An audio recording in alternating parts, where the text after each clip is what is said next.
Hey y'all, hang out with me. We're gonna have some fun while we spill the tea. Hey, in case you didn't know, hey y'all, hang out with me. We're gonna have some fun while we spill the tea. Hey y'all, welcome to my podcast. It's my 2 cents. In case you didn't know, well, today we're gonna be talking about frenemies.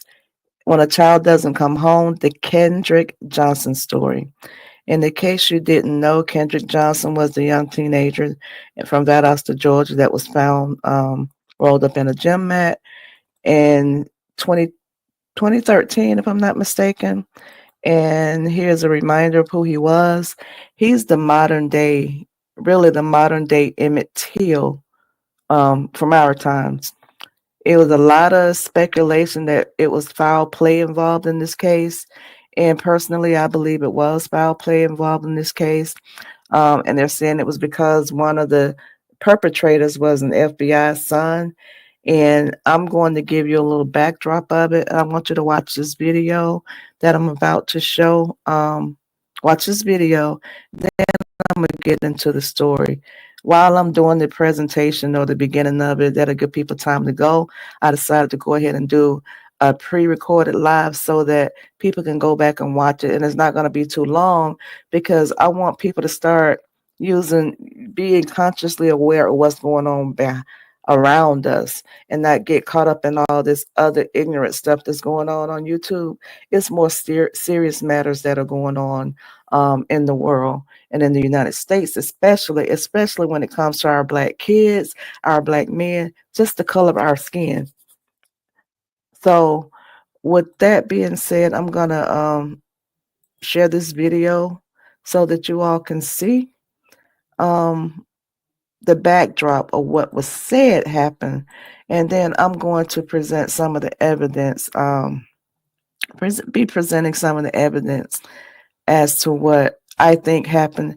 And if you watch everything that I put together, you will be able to come up with your own conclusion about what happened. And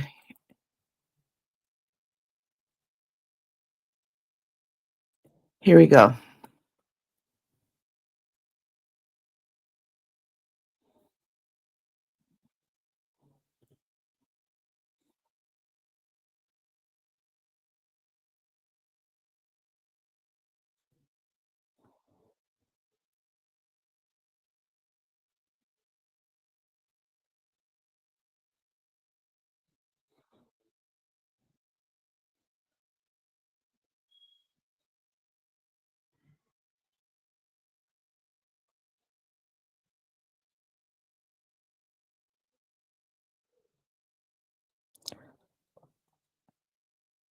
Okay.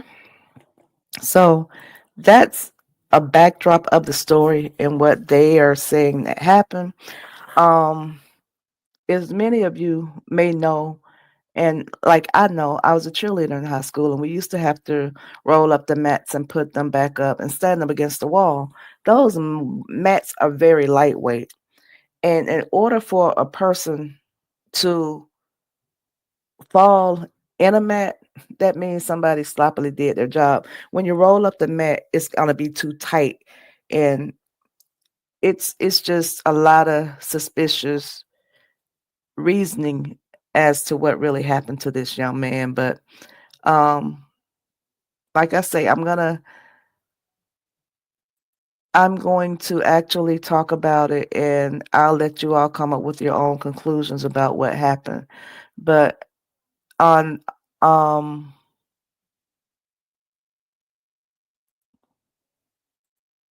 January 11th, 2013, the body of Kendrick Johnson was discovered in a gymnasium in Lowndes County High, Valdosta, Georgia. He was found head first, like the video showed, in the center of a vertical roll-up wrestling mat.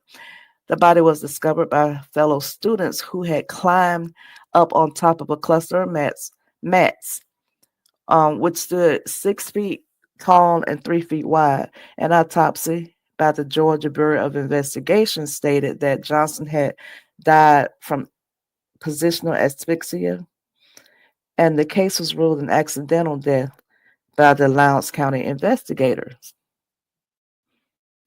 That is yet to be determined, and I'm going to stick by my original saying that it was a cover-up. Anyway, authorities hypothesized that Johnson had fallen into the mat while looking for a shoe and died after being unable to get out. 3 students at Lowndes County told investigators that it was common for some students to store their shoes behind or under the rolled up mats. Johnson was not wearing shoes when he was found. A student at the school said he shared a pair of Adidas shoes with Johnson, and that after the class, Johnson would always go to the mats, jump up, and toss his shoes inside the middle of the hole. That has yet to be determined. I'm still sticking by my original rulings. This guy has been pegged the modern day Emmett Tills. He was a handsome young man. You all see the picture. He was handsome. And what they did and what was done to this guy, this young man, he had injuries that don't go along with their theory. And we'll get into that later on in the video. Lieutenant Stride Jones, who headed up the investigations for the Lowndes County Sheriff Office, stated, "We never had credible information that indicated that it was anything other than an accident." Johnson family questioned this hypothesis. Unsatisfied with the result of the investigation, they hired an independent autopsy conducted by William R. Anderson with the Forensic Divisions in Heathrow, Florida, on June 15, 2013. Anderson claimed that his findings indicated traces of blunt force trauma to the right neck and soft tissues that suggested the death was not accidental.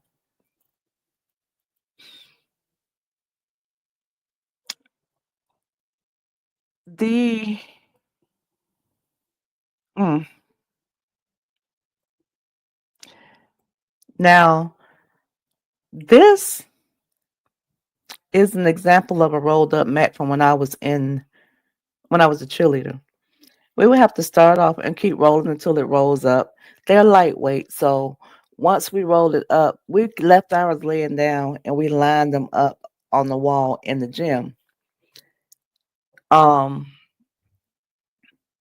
and like I said, they were very lightweight. So if we were gonna go with his theory or with their theory that he fell in there by accident and got stuck, why couldn't he just like tilt so that it could fall down? I'm sure that it would have fallen down. If he had wiggled or tilted, it would have fallen over. And that makes it hard to believe. And number two, their theory don't stick because that's not big enough for a body to get in. That little opening is not big enough for a whole body to fit in. It's not.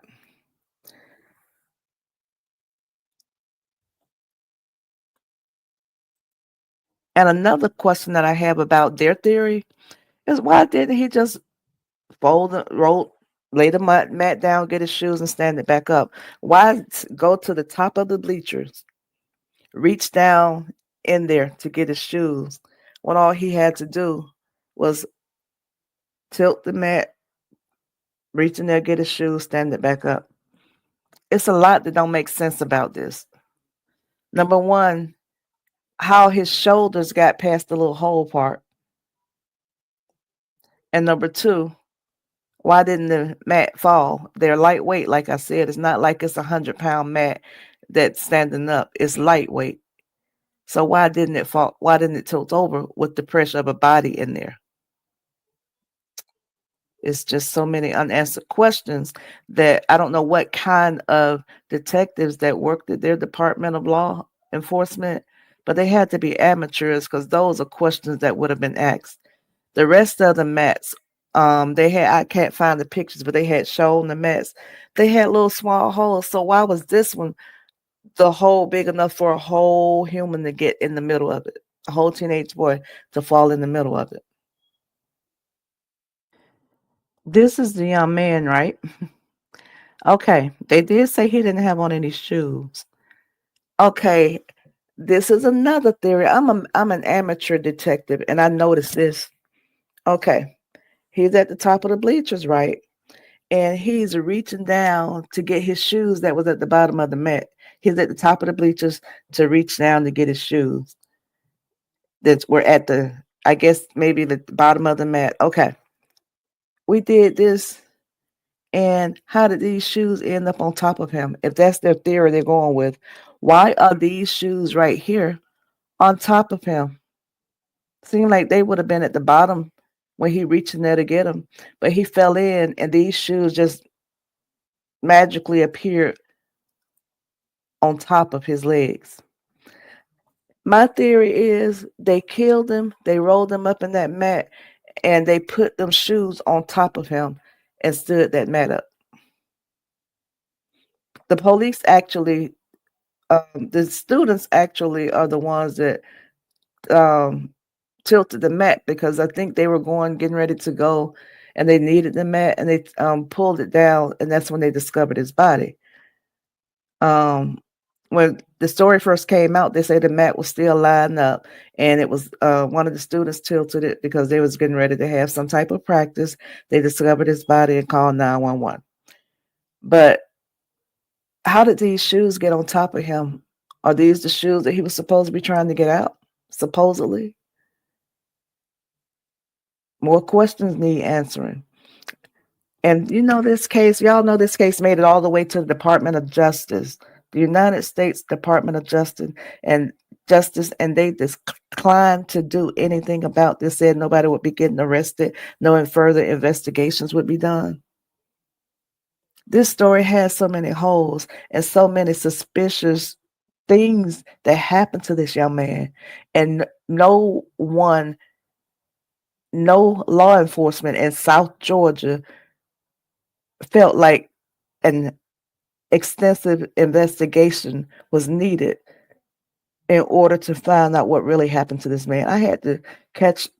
I'm so caught up in this story, and I'm so emotionally tied to this story because I followed it when it first happened, and my heart broke for those parents. And at the time, I had a son that was at Valdosta State University, and when this happened and all the racial tension that it caused in that area, I was so worried about my son. I could not sleep at nights. I was calling him 5, 6, 7 times a day, making sure he was okay, because he said that racial tensions was so high. Black folks were angry at white folks. NAACP became involved. This case brought national attention. And I'm not, like I said, I'm not sure if you all remember it. I'm not sure how far it reached, but this case, it was pretty big. I think Benjamin Crump got involved, and the parents did not get their just due. They should not have had to hire an outside investigator to prove that something was not right with this child, an outside person to do the autopsy to prove that something was not right with this child's death. When they saw their son's face, their son's face, they knew that what they were told was incorrect. There's no way that he died the way that they proclaimed him to have died. Okay. The independent autopsy found that sometime after his body was found, from the mat had passed through a funeral home.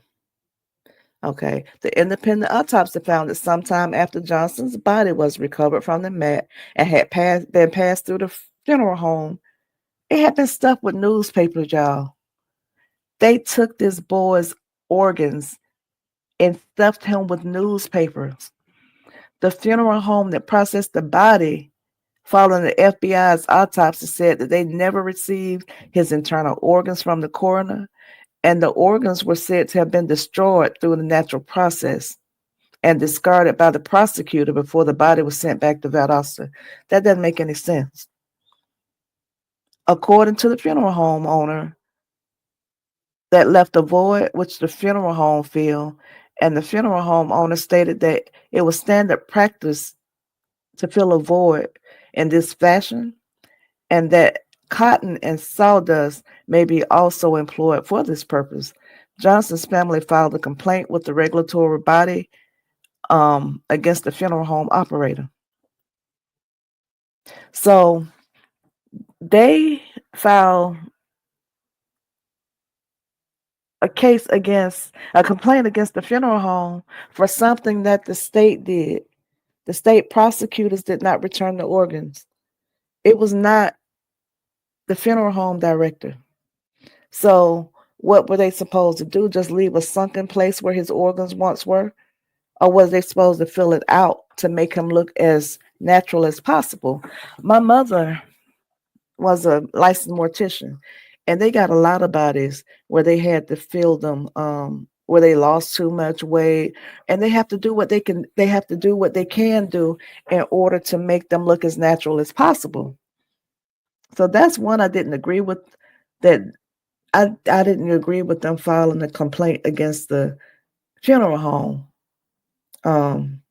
because they probably thought that the family already knew that the organs were not with the body.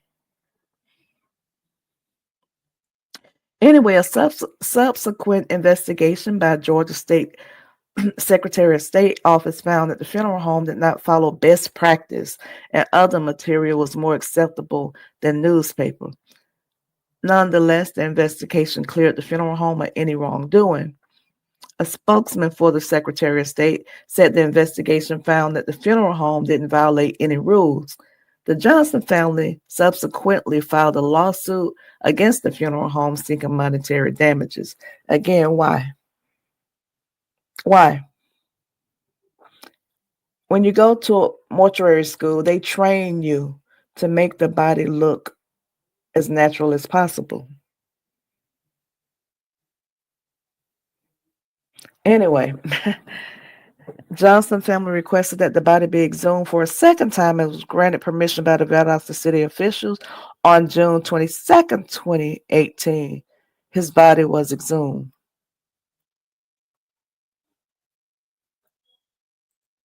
Early on in the investigation, when they was looking at footage of Kendrick's last moments, it was a lot that was wrong. Some of the cameras in the schools, they turned them over to news reporters, and some of the cameras were missing. It was gaps in the cameras. And I'm going to show you some of the footage.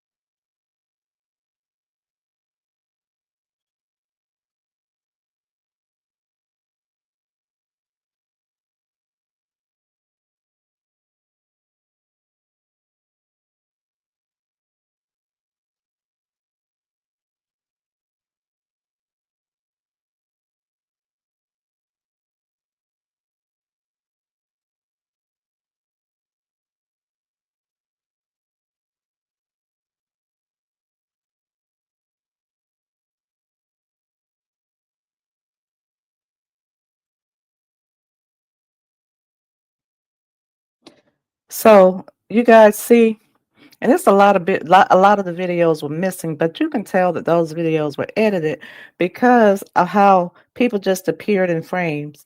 They didn't like walk from the corner and you seeing them appear. They just appear in the middle of the frames.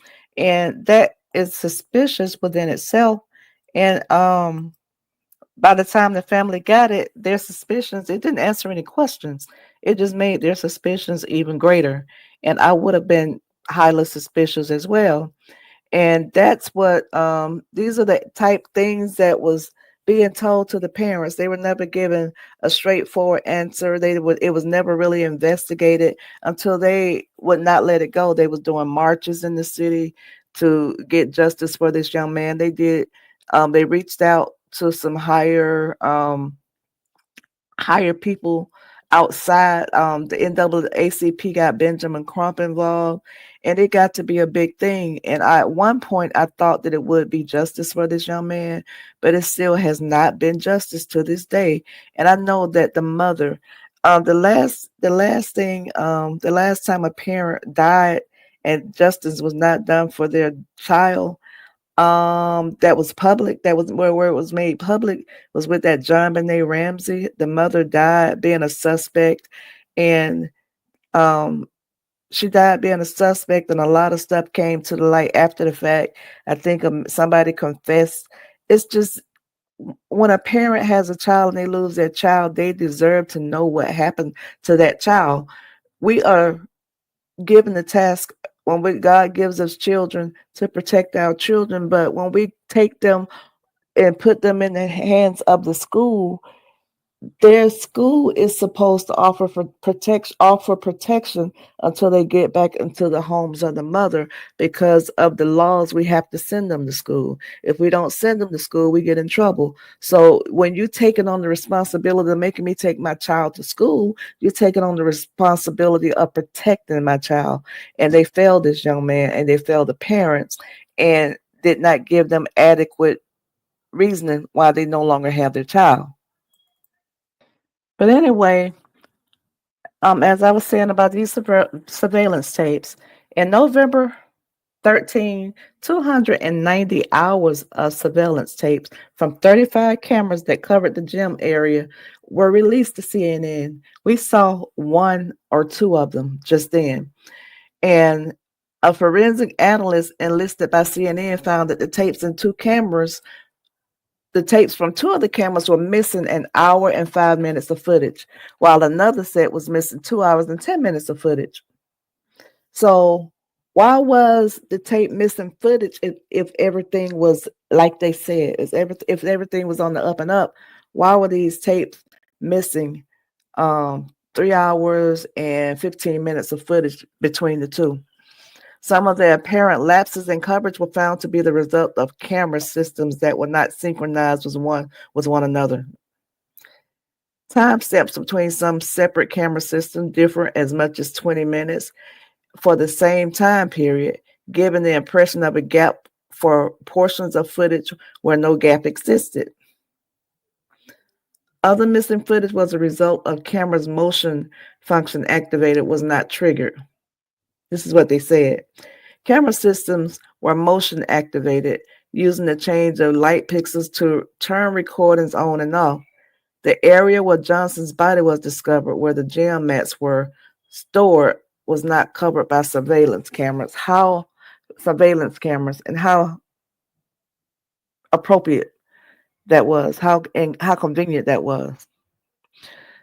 Attorneys for his family expressed fears that the camera footage was edited as part of a cover up. That's what I believe, and that's what it appears, because the lighting in the area where he was in that gym and he disappeared and people just show up, that was not a lapse in coverage. That was a cover up, because the lighting was perfect in that area. However, analysis of the systems by the Valdosta Daily Times attempted to explain the abnormalities, casting a doubt on the theory of a cover-up. And the president of the Valdosta Lowndes County chapter of Southern Christian Leadership Conference and the former lead investigator for that chapter have stated that they believe attorneys for the Johnsons have not been entirely truthful in their statements, and that there was no cover-up in the case. How can you say there wasn't a cover-up? That's the part I don't get. How can they say it? Sorry, I do that every time. How can they say that it wasn't a cover-up when um they couldn't explain this. Um I'm sorry. Got a brain freeze. I'm sorry, y'all. They couldn't explain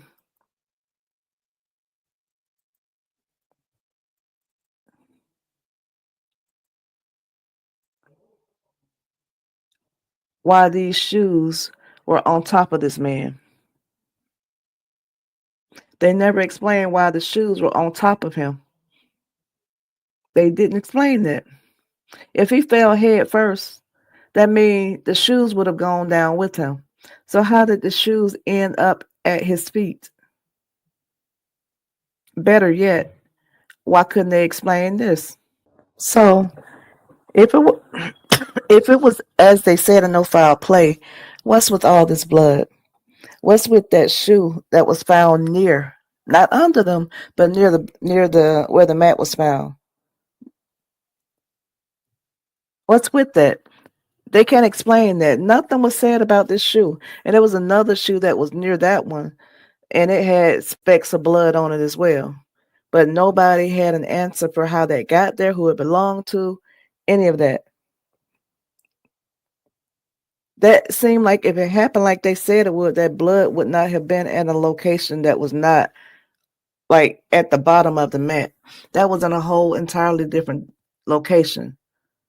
I'm gonna do more deep dive, and this is gonna be more than just this one video because it's a lot. It's a lot to this story. When I tell you it's a lot, and it's a lot of covering up that was done with this, but they never said if the blood was tested. If you go to a crime scene and you find blood at a crime scene, you're gonna test the blood and you're gonna make that available for the investigations. You're gonna make that available. But they never made the blood sample available. They never said whether they took samples of the blood and had it tested. That's why I say it's like they had an amateur that just graduated junior high school to do this investigation, and the best scenario they could come up with was that he fell into a mat trying to get his shoe out. The next image I'm going to show you guys, if you have a squeamish, if you can't take looking at certain stuff, I suggest you leave the live and come back in a few minutes. But I'm going to show a picture now that's going to show what I meant when I said he was our modern day Emmett Till. So guys, the picture on the right is what he looked like when he died, and the picture on the left is what he looked like when they found his body. And they're saying no foul play was done. Looked like he had missing teeth, his lips had cuts on them, his head looked swollen, his forehead looked disfigured, but they saying no foul play was done. And I apologize for showing this, especially to the squeamish, but I'm showing this to give a backdrop and to show what we're going through in this country, and these people on the internet fighting and carrying on like they ain't got good sense about stuff that don't even matter, about people that they don't even know. They don't hear arguing, and we still got these just cases that were national. These just cases that we know about, but it's a lot of them still going on in your city, your neighboring city, in somebody that you know city. Hell, somebody might be related to you that's going through stupidity, that's being wronged because of white privilege. You may have lost a loved one and didn't get justice for them. You may lose a loved one in the future and may not get justice for them. It's just too much more serious stuff that's going on, and it's nobody's paying attention to it. They feel like because it wasn't them, because it wasn't in their family, they're not concerned about it. But you got people out there every day that can one day be some of your relatives that's going through this, and you would want justice for your loved one, and you would want grace for your loved one that may go through this.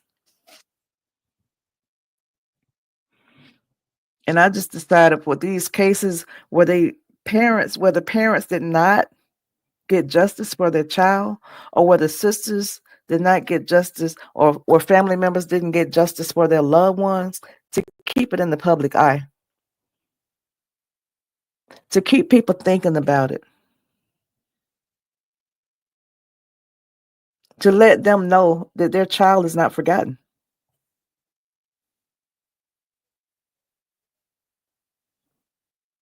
But this man went from being a handsome young man till they had him looking like something from a scary movie. But they want us to believe this was expiate, whatever the act. I can't even. They want us to believe that it was asphyxia.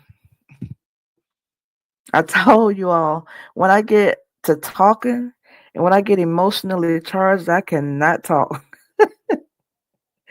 And I'm not laughing at this situation. I'm laughing at how I just jumbled that word.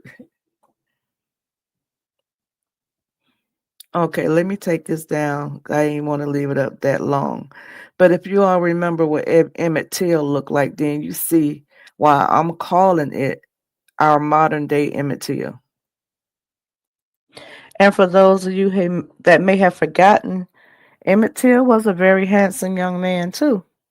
And this is what happened to him at the hands of Caucasians. And it always has to do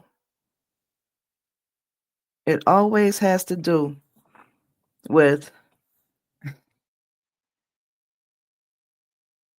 the opposite color, or the Caucasian feeling threatened by the black man.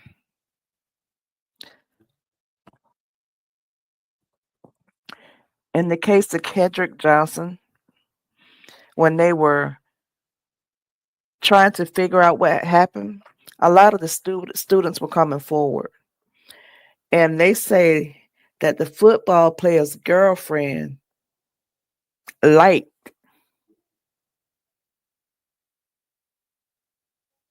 Kendrick.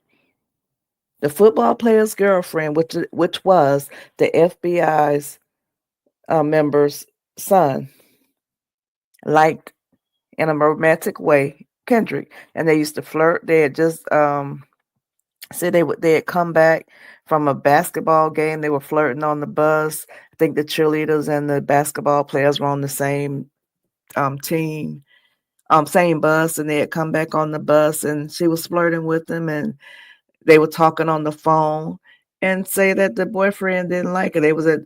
She and the boyfriend were about to break up, were on the verge of breaking up, and she was liking this nice looking, handsome young black man, and the boyfriend was not going to handle being dumped by his girlfriend for a black guy. And they said they would argue and they would have words all the time, this guy and Kendrick, and the guy threatened Kendrick. And that is why he was a suspect, non-suspect. He was a suspect with the other students, and he was a suspect with the parents. He was a suspect with the parents' attorneys. He was a suspect with everybody vocally except the police department. If you all believe that this man,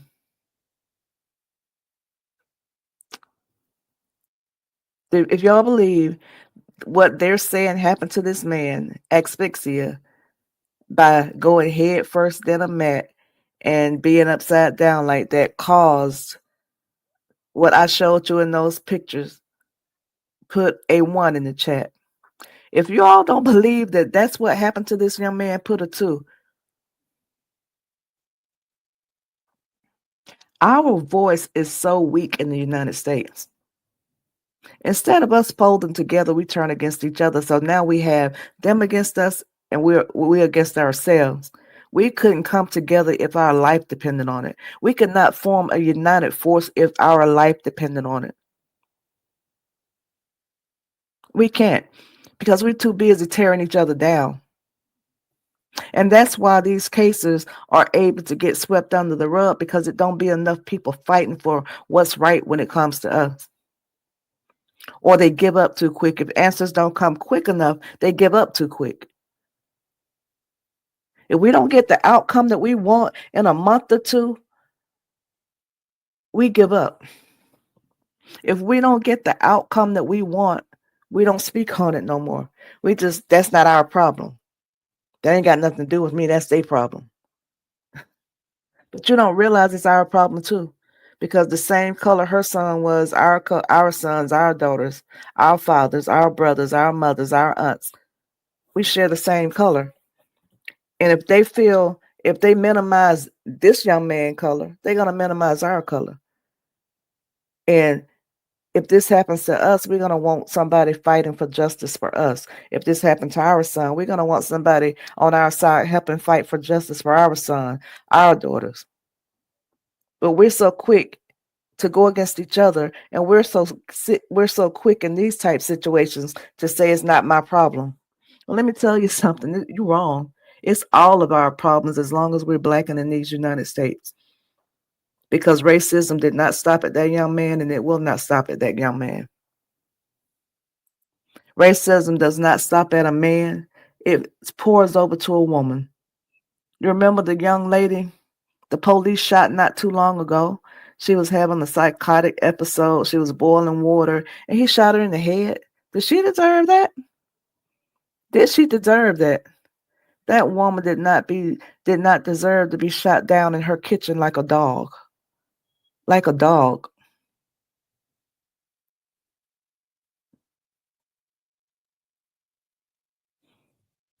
But we so caught up in shit that don't matter.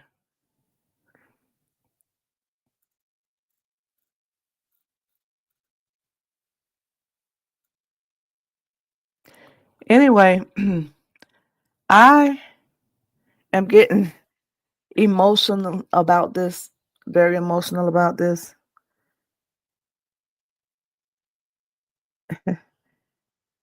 Because it's hard for me to imagine what that young man went through.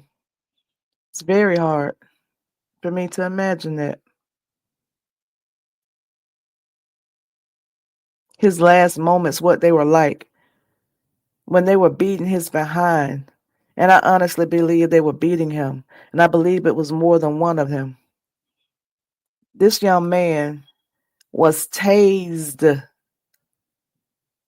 This young man was tased. Did he tase himself and put himself in the mat? But they didn't tell that, did they? They didn't say anything about that.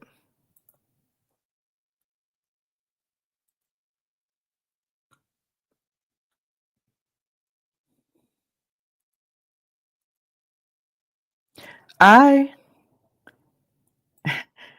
think I missed my calling. I should have been a lawyer because I can think of a lot of questions that they failed to ask. I can think of a lot of questions that they failed to ask. This right here is pictures of his bruises. Right here, that was a taser mark. If y'all can see this, right there was a taser mark. They used a stun gun on him. I guess to maim him because physically, he may have been, this is my speculation, he may have been taking advantage of the person that did this to him. And these look like bruises all up in here. All up in here that looks like bruises. That's red. It looks like bruises.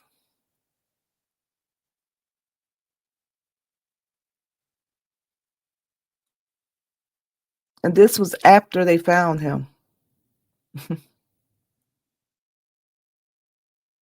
A stun gun was used on this young man. But they still say no foul play. They still say no foul play.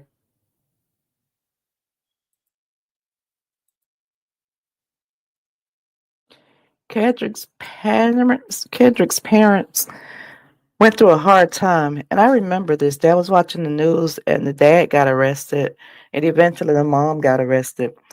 They were They had their people that were boycotting the sheriff department, and they were not allowing them to go into work. They had locked hands and had the doors, they had it surrounded where they couldn't get by, they couldn't go in. And that was because they wanted them to investigate their child's murder. And they ended up like boycotting, and they did that for several days in a row, wouldn't let them get in there in order to go about their daily work, and they allowed them to get away with it for a little while. But after about the third or fourth day of that, they started arresting them. If they didn't move, they were going to arrest them. They wouldn't let them in the front door, so the workers were going in the back door because they were trying to be sympathetic to what the parents were going through. But eventually they said enough was enough, and they started arresting the ones that would not move and let them um into the courthouse. But they filed lawsuit after lawsuit after lawsuit. They named a lot of people in the lawsuits, and they were just trying to get that case open as an investigation and not ruled an accidental death. And they would not investigate it for the life of me. They would not investigate it with all the inconsistencies and all the craziness that was going on. They refused to investigate. The sheriff department was ran by white people, and they refused to open that up and investigate it. And they just expected people to accept what they say happened, and people were not going for that. They weren't going for it.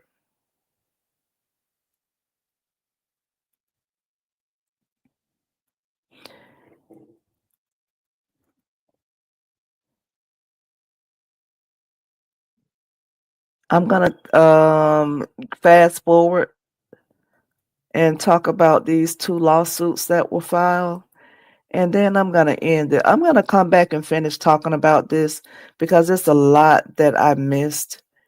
And like I said, I didn't want to make this a 1 hour, 30-minute, 2 hour live. I wanted it to be just something quick to open the doors for my future lives about this case. And I'm also going to cover another nationalized when the child didn't come home. They went somewhere with friends, didn't come home. They were among friends. It's two more cases I'm going to cover, and I'm going to look for some more. But I know these two I want to cover to see where they're at with the investigations today, or if they were swept under the rug as well. But this was updated March 2021.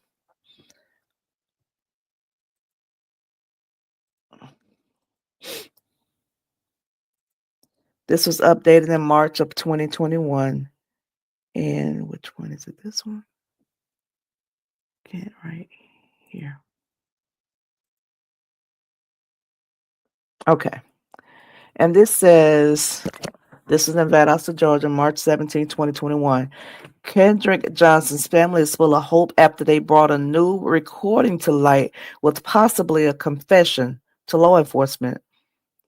The Lowndes County Sheriff Department is currently working to authenticate the recording and the voice on it. Family spokesman Marcus Coleman and Jacqueline Johnson, Kendrick's mother, said they are not cheering just yet, but they say for the first time in 8 years they have hope for justice.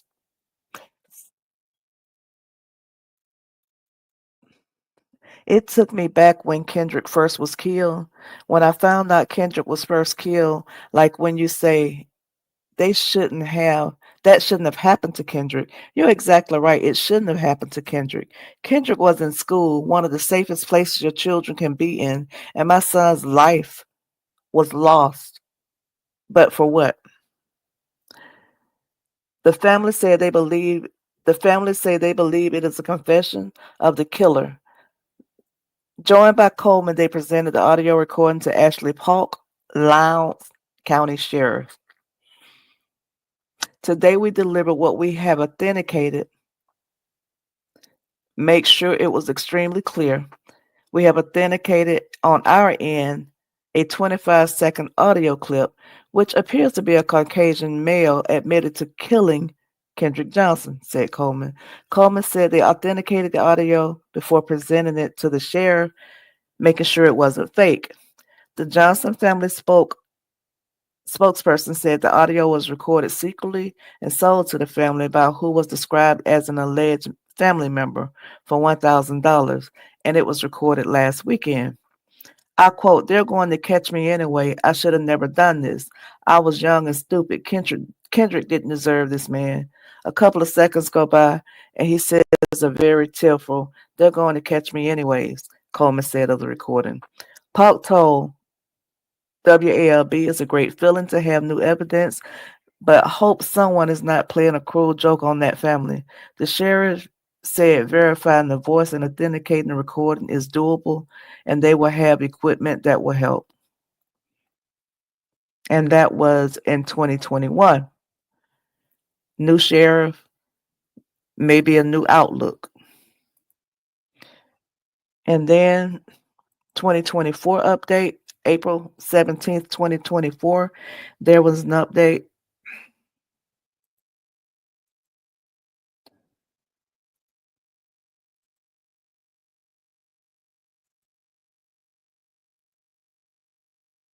And this was is a story out of Atlanta. It says after a decade, the family of Georgia teen who was found dead rolled up in a gym mat said they're continuing to fight for justice by filing for a summary judgment in their lawsuit against law enforcement agencies over the investigations into death and autopsies that was determined it was accidental. Kendrick Johnson's father, Kenneth Johnson, said he believed the search for justice is finally making progress. His son was discovered rolled up inside a wrestling mat in his high school in Valdosta, Georgia, 2013. Officials originally said that Kendrick intentionally crawled into the mat to get his shoe and suffocated, ruling his death accidental. But the Johnson family has maintained someone killed Kendrick. We all know that they would not be able to dispute all the evidence we put forward because it's their own evidence, Kenneth Johnson said. Johnson said previously that marks appearing on Kendrick's side were not self-inflicted and that his son did not get into that mat by himself. And Kenneth Johnson said the very reports from law enforcement, which his attorney said they now have only after discovery from filing a lawsuit in September against the Georgia Bureau of Investigation, Lowndes County Sheriff Office, and Lowndes County Medical Examiner. It shows inconsistencies. Looking at it, and before reading this, I said it was too many inconsistencies. And if you all know the story, because there's no way I can present everything. And his name is Kendrick Johnson. If you want to go and research this, but there's no way I can do everything. I can just give a backdrop and give the little conclusions that I showed and I came up with to show the inconsistencies. But you all can research and come up with your own analysis or your own judgment. And if I'm saying that right, I can't even think clear right now because this one is so emotionally jarring. Kenneth Johnson said from previous reports from law enforcement, which attorneys have said, okay, I just read that. The family is hoping a federal judge will find that their favor on the motion for the summary judgment in that lawsuit. A Department of Justice investigation that closed in 2016 determined there was not enough evidence for federal civil rights violation charges, noting that the government would have to prove beyond the reasonable doubt that not only was someone killed Kendrick Johnson, but that the killing was motivated by racial animus, and that would have been a high threshold to meet. The Lowndes County Sheriff Department reopened the case in 2021 after 10 months, determined that it was again accidental. The GBI had not conducted its own investigation of the case, but it conducted an autopsy that the DOJ said in 2016 described the case's death as accidental and resulted in positional asphyxia. Essentially, that he became entrapped upside down in the rolled up mat and suffocated. Mm.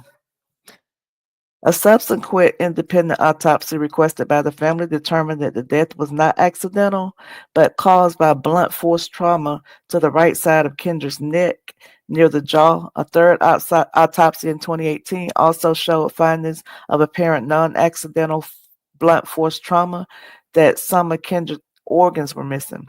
Jonathan Burrs, the civil rights advocate on the suit, explained that one of the families expanded one of the family's arguments.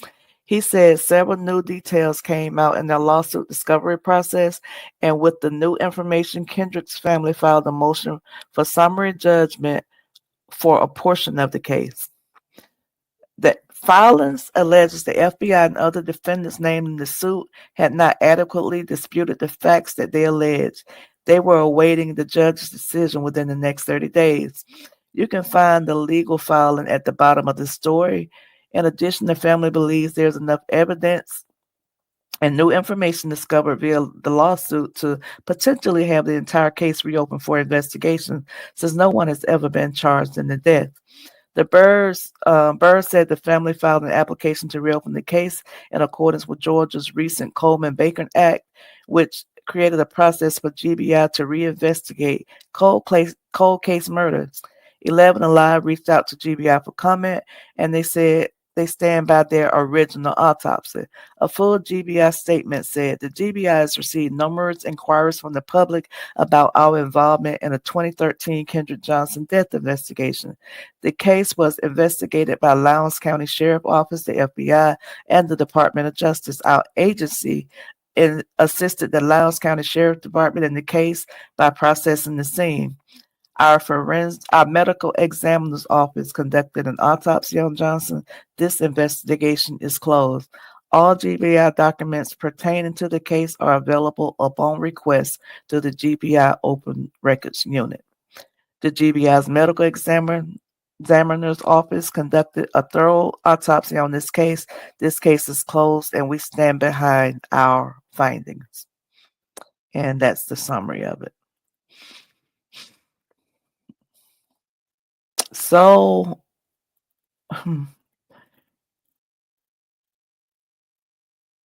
this is sad. But anyway, for some reason, they just refuse to answer simple questions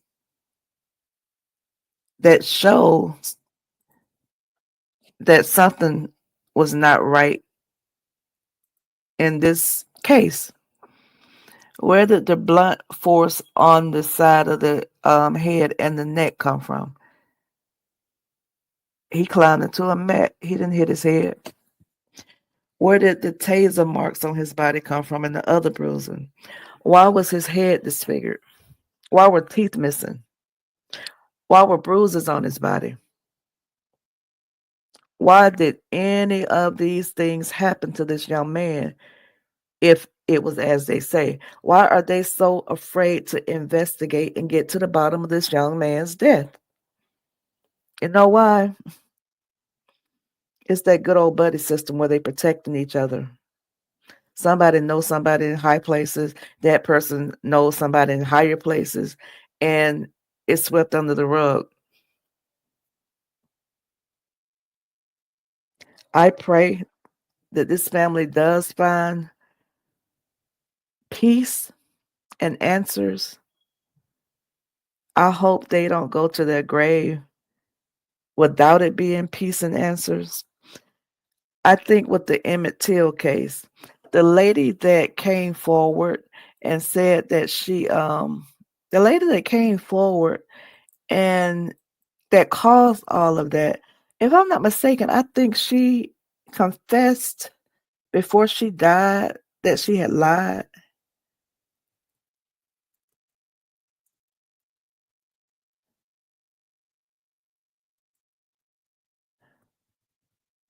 I'm sorry, I was looking that up.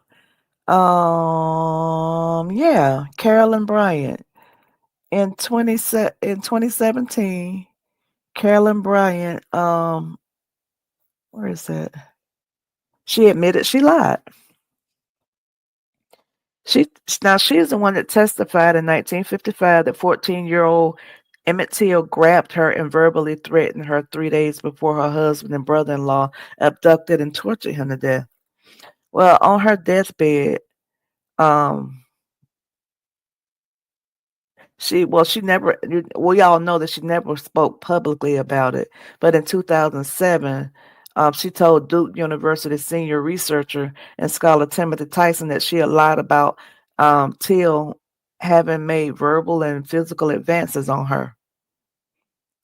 She said nothing that boy did could ever justify what happened to him.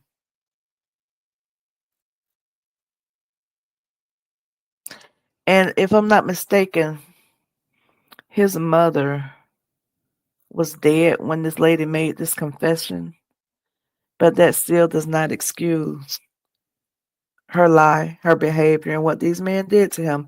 And it's going to be the same thing with this case. When somebody finally gets caught or confesses or on their deathbed confession, it's not going to take away what they put those parents through. Since 2013, now it's 2025. It's been 12 years, and it's not going to excuse what they're putting these parents through. They deserve to know what happened to their child. And I noticed a lot of times to this day and age, a lot of people are homeschooling their kids because they don't trust the school system. And for that, I cannot blame them. I cannot blame them.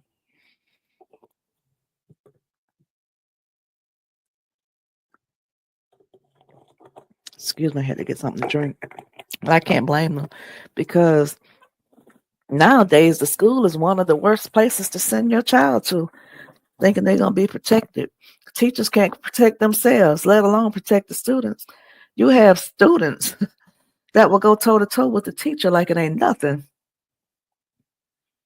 If I had kids in this day and age, I would homeschool them. I'm sorry. These children are running amok. They are running amok. But not to get off topic, but yeah.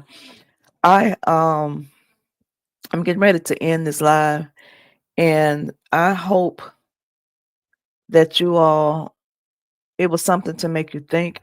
I hope it wasn't too much for some of you all. But I'm trying to bring light to I see a lot of these creators on here, not even from this sector. I see a lot of these creators on here getting there. It's like they're oblivious to what's going on around them, and whatever they're going through, they get up day and night to think about something to come on here and drag other people. We got serious shit going on in the world, and they can't think of nothing better to do than Mm. They can't think of nothing better to do than get on here cutting the fool for a click. And we got this kind of mess happening. And like I said, it's happening all over. It's happening everywhere. It is happening everywhere. We just don't hear about it. We don't hear about a lot of these cases. We don't hear about a lot of the police brutalities and police killings. If it does not become national, we don't hear about it. If somebody don't catch it on camera and it go viral, we don't hear about it. But that don't mean it's not going on.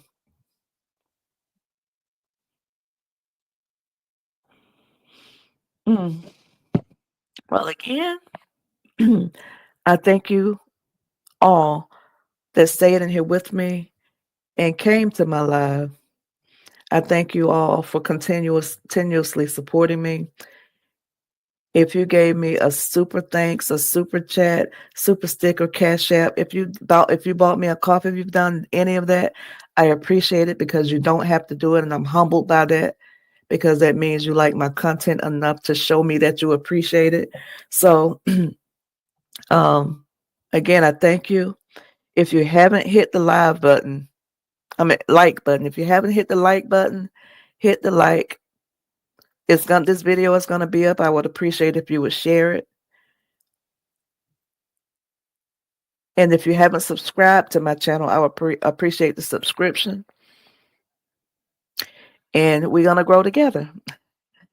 But again, thank you all for coming to my live. And I appreciate each and every one of you. And you all enjoy the rest of your day, or if it's night, have a good evening.